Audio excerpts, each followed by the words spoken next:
Welcome to the Cloud Security Podcast by Google. Thanks for joining us today. Your hosts here, as ever, are myself, Timothy Peacock, the Senior PM for Threat Detection and some other stuff in Google Chronicle, and Anton Chuvakin, a reformed analyst and senior staff in Google Cloud's Office of the CISO. You can find and subscribe to this podcast wherever you get your podcasts, as well as at our website, cloud.google.com/podcasts. If you enjoy our content and want it delivered to you piping hot every Monday, please do hit that subscribe button. You can follow the show, argue with us, and the rest of our Cloud Security Podcast listeners on our Google Cloud community page. You find the link to that in our show notes. Anton, what are we talking about today? Is it modernization or transformation? Well, that's how, in a few moments, you'd know that we sort of tricked Tim a little bit with a question about whether we are transforming and or optimizing your SOC. But the point is that we are trying to evolve and make the SOC better for the future. And there are multiple routes. Some of them are more transformative than others, but at the same time, some of them are much harder than others. Frankly, for many SOC analysts, I feel like small change is much easier than culture change. A small change in technology is easier than big change in culture. Let me put it this way. Well, that's for sure true. Yeah. Small changes happen every time I open my phone and it's updated software, but culture changes take forever.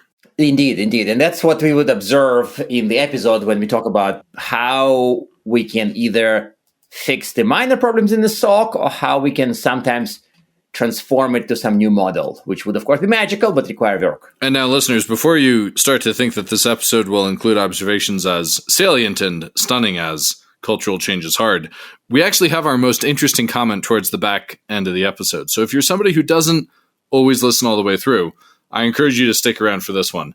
And with that, listeners, let's turn things over to today's guests.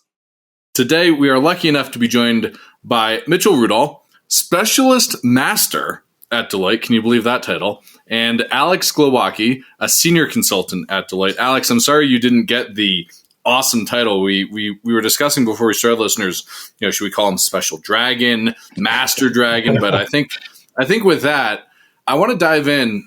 We're talking today about a paper talking about SOC optimization. And, this is, to me, such a critical topic because we have SOCs around the world and nobody thinks, oh yeah, my SOC is the best. My SOC is going to catch every bad guy. And so when we think about optimizing and transforming SOCs, what are we talking about? What's the point of this paper? Where are we going? And how does it help improve security outcomes for people? Yeah, I could jump in here, Tim. So if we really want to cut down to the differential pieces, it's optimization or transformation. Oh, it's neither or, one or the other. Yep, it's definitely. Yeah, it's the essence of the paper. Sorry, Tim, we set you up a little bit because we said you set me up. And or. Well, tell me about the or. What's the trade-off? So think about it, right? You're either doubling down and making sure that what you have today is performing at its optimal pace. You're getting the most value extracted out of your technology.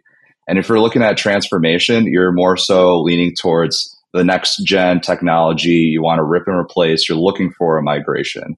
And the key difference between both of those are what technology is used and the people stay the same. That's the most important part. And in both of those cases, there is some risk involved, right? So you need to factor in different types of pieces in your organization. Are you willing to change? Is there anything going on where you could still keep the lights on? Are you able to focus on the technology, the people, or do you need to understand that you got to cut costs and look at your budget and time? So at the end of the day, it is a big problem that all security operations centers have today, but you have to make a decision at one point or the other. I would actually sneak up on the guests and remind the audience that I was also writing the same paper. So we're all three authors. So I'm kind of interviewing myself a little bit. But the point is that we were stuck with one thought sometimes, is that everybody kind of on paper claims to want to transform. But some people neither need to transform nor are able to do it. And for some of those people, and actually what's worse is some people need to transform, but they're unable to. The first step to transformation is admitting that you need to? I'm not quite going there. No. The point is that for some people, the gradual improvement is the right call. And improving what they have is not automatically bad or wrong. Maybe in some situations, you really do need to focus on optimizing what you have. You don't destroy the old tools, buy new ones. You don't fire the old people, get the new ones. No. you actually gradually grow. But for some people, that is just flat out not an option. They would fall behind unless they transform. How do you know whether you're one or the other? I think that's question 4, and we're only on question 1. Oh, shoot. Sorry. Then you should ask question 2, and we'll get to that later. Okay. So one thing that came up during the work on the paper is that alert overload, or too many alerts that don't require action, is still a major challenge for security operations centers. And this sounds very 2003, I don't know, but it's also 2024. So what are some of the best practices that work today in 2024 for reducing alert fatigue and improving the signal-to-noise ratio in alerts? Yeah, I can take that one, Anton. So as you mentioned, it's a 2003, but also 2024 thing. Alert fatigue has been, is, and I would argue will continue to be a problem for as long as security operations exist. No. 2043? Oh, really? 2143. Yeah. I mean, because at its core... All right. You just earned yourself an invite to season 20 of the podcast to see whether it's still an issue. Well, if I'm still alive, we'll see. But at its core, alert fatigue is not a technology issue, right? So we have a lot of crazy cool tech. A lot is improving over the years, but at its core, it's a process issue. And it really is stemming from a lack of TLC in that, continual cycle of building detection content. Do you have continual tuning and reviews? And, mitigating that is easy in theory, right? Just have more time and more people. So as we all know in the real world, that's hard. It's really hard. So it'll continue to persist as an issue. But that being said, there are definitely a handful of leading practices, to your point, Anton, that can help alleviate this. A lot of them are pretty straightforward and I guess common sense, but some that come to mind are, the first is vet the content that you're building. Seems obvious, but a lot of people just go and turn on content. If you're getting it out of the box from your WAF or EDR vendor, whatever it may be, they'll turn it on, it alerts, and there's really no thought of the downstream impacts. The consumers or the people actually living day to day with the outputs of these alerts are not the people turning them on. And there's really, a lot of friction there. So while it sounds simple, one very simple best or leading practice is just, do you have a response action for the alert that you're turning on? And if the answer is no, maybe don't turn it on. I know, wild, but the second would be to capture metrics around. I think before we go to number 2, I think I want to double click on that because to me, that seems so obvious that the people creating alert volumes should be responsible for dealing with alert volumes. Otherwise, you have a total misalignment of incentives. And at Google, the people who write our internal rules... But that's because you work for a company called Google, right? Yes, it is. I was going to say, the people who write our rules are the same people that triage their output. But again, I forget sometimes, where do I work? I work at Google. Yeah, no, it is easy to forget. And kind of in our roles, we get to see a little bit of everything, right? And most places don't have that luxury, frankly. And we can get into kind of the people and process transformation that exists too. But from a technology standpoint, that oftentimes exists as silos where, to your point, the analysts triaging the output of an alert oftentimes aren't the detection engineers writing them or the tool, teams that may sit outside of the SOC that are maybe owning the EDR. But, that being said, to kind of get into additional components that can, help alleviate some of this alert fatigue, I'd say the second piece is really capturing and maintaining metrics around what you're generating as alerts. Again, fairly obvious, but while every executive would love the fanciest, shiniest dashboard, it doesn't have to be crazy or exotic. It can be an Excel sheet or a text document. Just understand where are your alerts coming from. And if you're dealing with a lack of people and time to address that, it can help to prioritize, where are you getting most of that volume from? What is actually leading to high efficacy alerting? Are they true positives or just auto close? That's the definition of alert fatigue, right? You get it, you close it, it's not worth it. So understanding where you can address things upstream is really critically important. So that sounds like a relatively simple spreadsheet, like count of alerts by alert source. That's enough as a starting point, though, for a lot of people, though, right? Absolutely. Where is it coming from? And then what is your feedback? It could be simple things. Are people spending time triaging? Is it actually a real issue? Like, are other teams getting involved, or is it just auto closure? And even starting with something as simple as that can have tremendous impact for a lot of organizations. And I think sometimes we even highlighted the fact that people who create the alerts and people who triage the alerts should have lunch once a month. And even that step I mean, everybody laughs and everybody thinks this is like so mundane and not magical, but ultimately that starts to break the barriers. And of course, if you start cranking the handle from this being 1 to 11, you get better results. But at least you have to crank the handle a little bit to like understand each other's worlds. I mean, we also sometimes suggest rotating analysts with people who develop kind of like detection engineers at fancy places and just content creators at less fancy places, with people who click the signals in their sims. Like even that type of a one day in the shoes off does have a lot of impact. Yeah, 100%. It can have a tremendous amount of impact. And I would say the last piece I would do on kind of the alert overload piece is, if possible, aggregate and correlate the alerts that are coming out of your system. So understand where they're coming from, where you can optimize, but then understand how you can aggregate and correlate them together, because oftentimes you may be, say an attack occurs, right? From your many disparate systems, you probably have a lot of different views into the same thing occurring. If you can start to stitch those together, you go from investigating 20 alerts into maybe one user, one host. And it doesn't have to be exotic either. I mean, some people are in a position, if you're at a Google or a more mature organization, you may have SOAR technology, you may have automation in place, you'll have a SIM, but it doesn't have to be that fancy. It could be as simple as, maybe you're using an email inbox as your alert queue. Maybe you have some Outlook rules or Gmail labels that you're using to organize things into folders. Could be as simple as that as a starting point. I like the simplicity of that and the suggestion of a tool that everybody has, which is their email inbox. I want to sort of draw another thing out of that, which is automation. And not everybody has a SOAR, and it's not necessarily clear from some of Anton's recent Twitter activity that SOARs are the answer we were all hoping they would be. And listeners, that gives you a bit of a timestamp on when we recorded this. But what are some of the areas where automation is most helpful? Like if I was to have, my hello world of SOC automation, what is it? Yeah. So like you said, everyone thinks it's a silver bullet, right? Who needs humans anymore? You just have automation, automate all the things, and you set it and forget it, right? That's not really reality though, right? Well, I do it with AI at this point. Well, funny enough you say that. I mean, once we get to the next question, we'll talk about the future of the SOC. But at this point, right, like we're sitting at automation at this point, and you got to have consistent upkeep. I mean, we have engineers in every security operations center, and it's just like detections. It's a living entity. You always have to iterate and improve and maintain and support. So automation's used to handle the common problem of scale.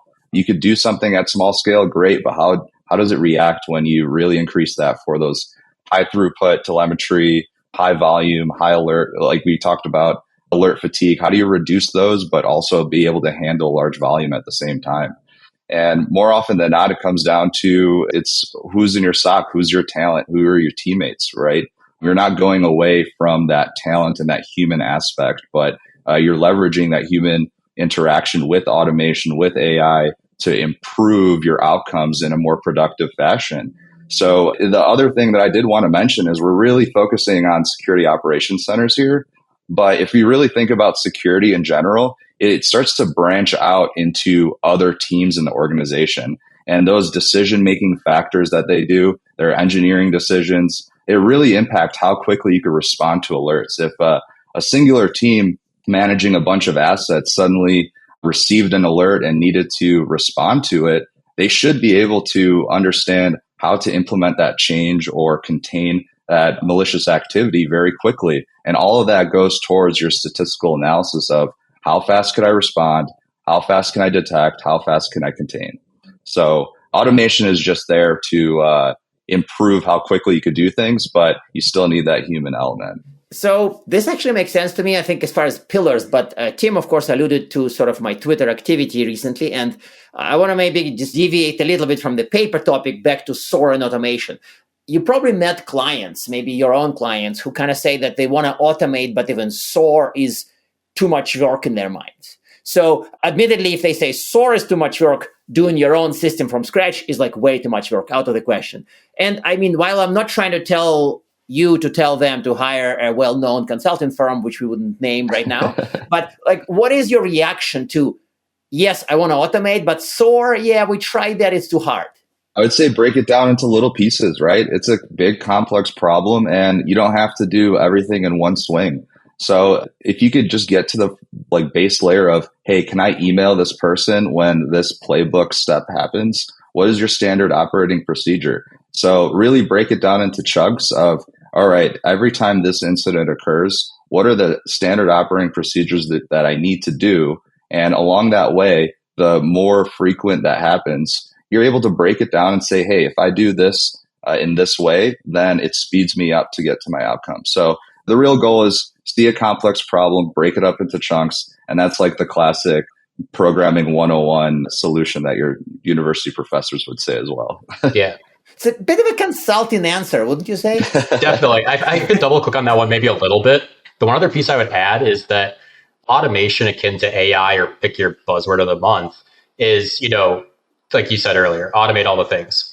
I think a lot of it is not as exotic, right? A lot of it is invisible to us, because if we look at tools over the past couple of years, a lot of the tasks that we would consider, 5 years ago as like automation and additional augmentation to tools to do engineering efforts to automate things, a lot of that's built in now, frankly.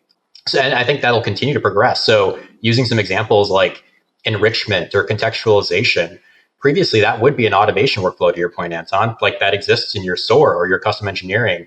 But a lot of tools, EDR or SIMs, are including that earlier on in the pipeline. I think something that's really critical there is not only is it alleviating that alert fatigue, as we mentioned earlier, by helping speed up the automation component of triage and decision making, but now it's an input to the detection logic itself. So you can alleviate the false positives before they even are generated and happen. I think part of that is also on vendors and tool systems, ones who shall not be named as well. So like part of that shifts on to the tooling to keep that automation improving as kind of an invisible component too. So that means that automation maybe when Tim built VMTD, right, behind SEC in his SEC years, right? That's an example of something that automatically delivers magic without being hard to build, configure, define for the user, right? Like that's invisible automation as opposed to automation that's you need to configure. Is that roughly the line of thinking? Yeah, exactly. Some components like that where things that previously needed to be a custom engineering effort are now just embedded within the products that you use. And part of that will just continue to improve over time as, ultimately there's a shared fate in this, right? Like focusing on that is really critical.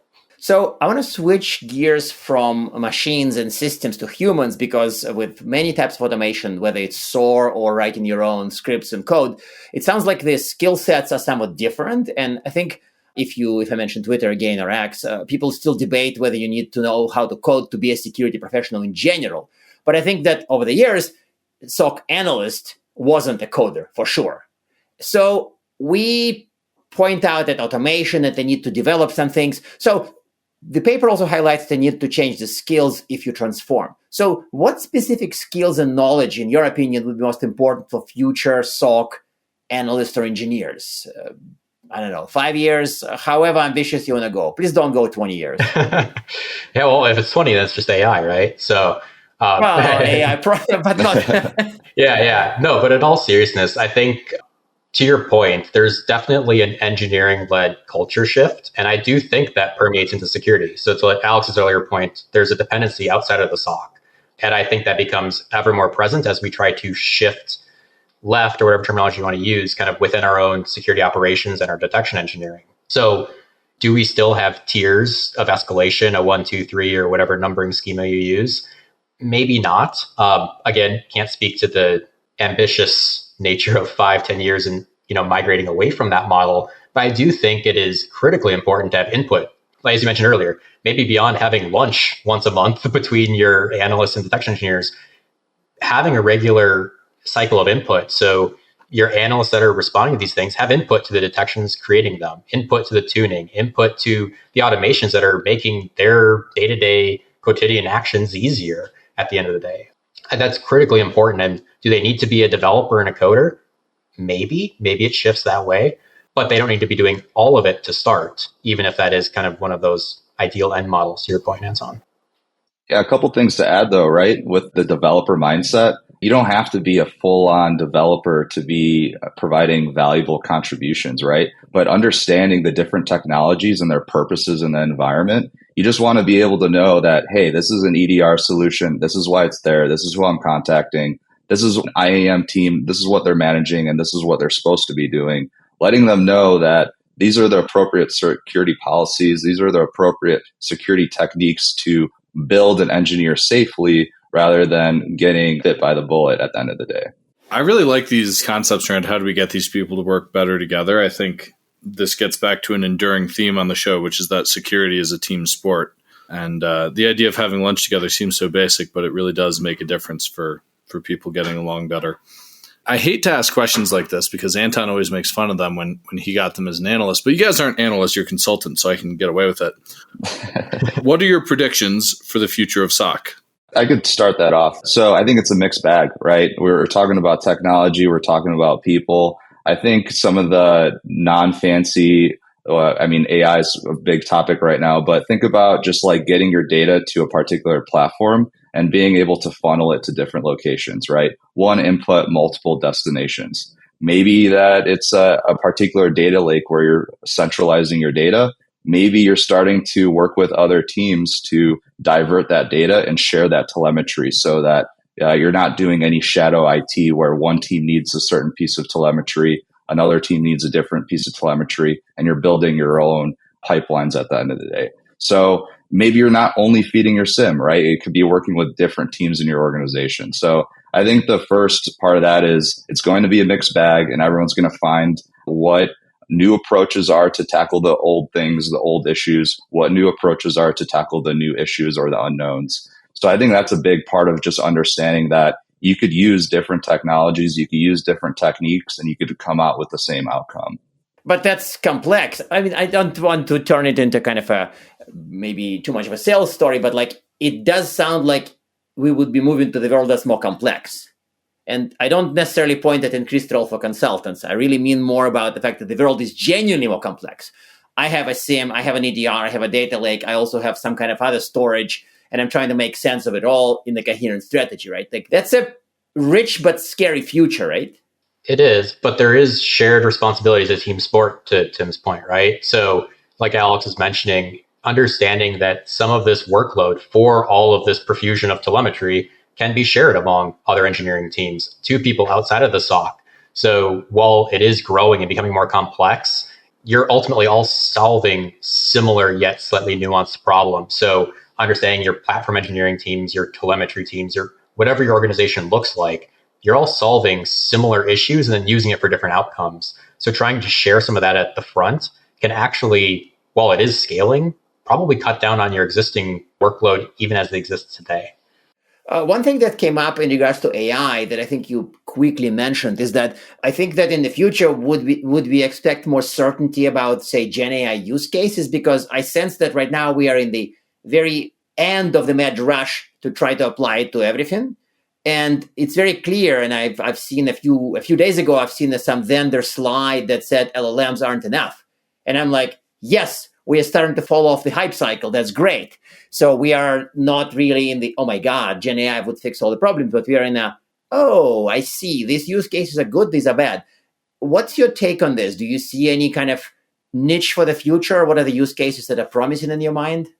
I'm thinking that there are particular use cases like you mentioned, right? It's specialized use cases. What does it do well? And some things that you could use that to do is text summarization. Let's say you have some sort of threat intelligence briefing, or you're going through investigation case notes, and you really need to quickly get up to speed. That is what AI strives and does really well today and really accelerates you to getting to your desired outcome. And on the other side, like think of just aggregating data, right? You could get statistical approaches to your detection rules and really seeing what is more powerful today, what is coming out of it at the end of the day after tuning, and providing a direction to where you need to go.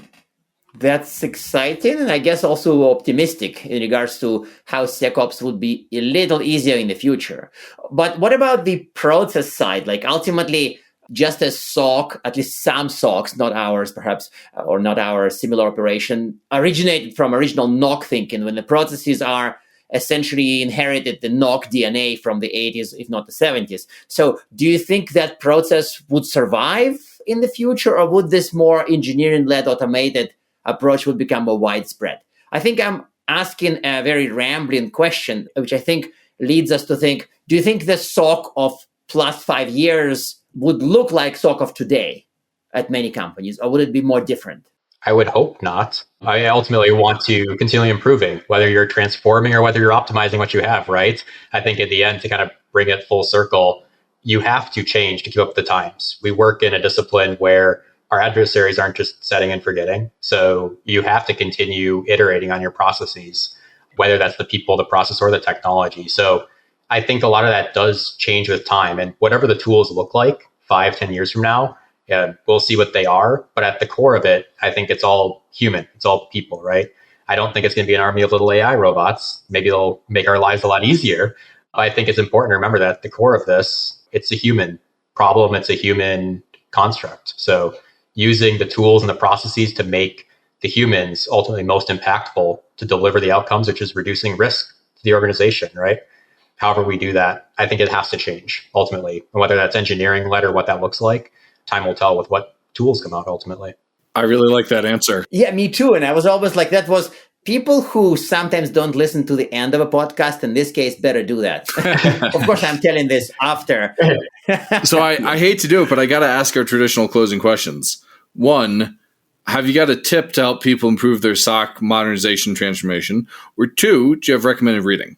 Well, I mean, we're in luck here. We just previously got done writing up our new white paper about the future of the SOC. So based off that, I would want everyone to take a look at it if they can. And yeah, it's all about security operations. It's evolution or optimization, and you get to choose your path.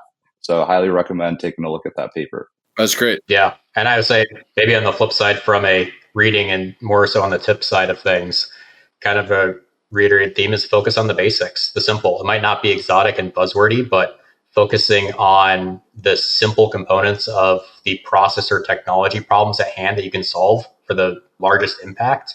It might not be the most marketable, but it can be the most impactful in the end. I love those answers, and I'm really grateful that you guys joined us today. Thanks for putting up with our somewhat silly questions, and looking forward to checking out that paper. Yeah, thanks for having us. Yeah, thanks for having us.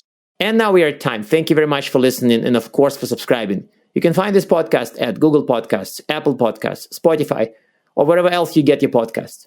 Also, you can find us at our website, cloud.withgoogle.com/cloudsecurity/podcast.